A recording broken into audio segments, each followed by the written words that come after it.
মেয়েটি শুধু ভুল করে টেবিলে হাত মেরেছিল, আর তাতেই ছেলেটির ঘণ্টার পর ঘণ্টা ধরে আঁকা ড্রয়িং নষ্ট হয়ে গেল।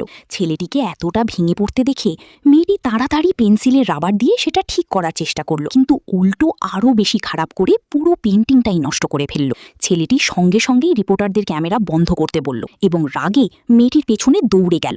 সেই রাতেই স্টাডি আওয়ারে যখন ছেলেটি ঘুমিয়েছিল, মেয়েটি চুপি চুপি সেই ড্রয়িং বের করলো, একটি কারেকশন লিকুইড দিয়ে নিজের ভুল ঢাকার চেষ্টা করলো। তার মনে হচ্ছিল এবার হয়তো ছেলেটি তাকে ঘৃণা করবে, কিন্তু কে জানতো 10 বছর পরে মেয়েটি জানতে পারবে যে ছেলেটি আজও সেই অসম্পূর্ণ ড্রয়িংটি যত্ন করে রেখে দিয়েছে। তাদের গল্প শুরু হয়েছিল স্কুলের নতুন সেশনের প্রথম দিন থেকে।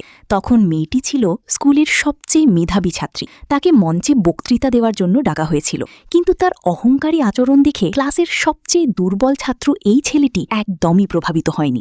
তার কাছে মেয়েটিকে শুধু দেখনদারি মনে হয়েছিল, আর মেয়েটিও তাকে দেখে ভেবেছিল এই ছেলের সঙ্গে তার কোনো সম্পর্কই হবে না। ঠিক তখনই শিক্ষক জানালেন স্কুল একটি ডকুমেন্টারি বানাতে যাচ্ছে, যেখানে সবচেয়ে ভালো আর সবচেয়ে খারাপ ছাত্রের জীবন দেখানো হবে। ছেলেটির ভাবভঙ্গি দেখে মেয়েটি না করতে যাচ্ছিল, কিন্তু পারিশ্রমিকটা ছিল অনেক ভালো। সেই কারণেই ছেলেটি তার বেঞ্চ পার্টনার হয়ে গেল। ছেলেটি নিজের ব্যাগ থেকে অনেক কিছু বের করলো, যা আসলে ছিল আর্টের সরঞ্জাম। তাকে একদমই সাধারণ ছাত্রের মতো লাগছিল না। পাশেই ক্যামেরা রেকর্ড করছিল, তবুও মেয়েটি তার থেকে দূরত্ব বজায় রাখত। অথচ তার নিজের বইগুলোই ছেলেটির জায়গায় চলে আসত। মেয়েটির কঠোর স্বভাবের কারণে ছেলেটি তাকে বিরক্ত করার সাহস পেত না। কিন্তু একদিন ভুল করে সে মেয়েটির ওপর সস ফেলে দেয়। ক্ষমা চাইতেই মেয়েটি রাগে সেই সসের প্যাকেট চেপে তাকে পুরো নোংরা করে দেয়। এরপর থেকে ছেলেটি তার থেকে দূরে থাকতে শুরু করে। কিন্তু খেলাধুলার ক্লাসে মেয়েটি তাকে টেনে নিজের সামনে দাঁড় করিয়ে দিল, আর খেলাটা যেন একরকম বাঁচার খেলায় পরিণত হলো।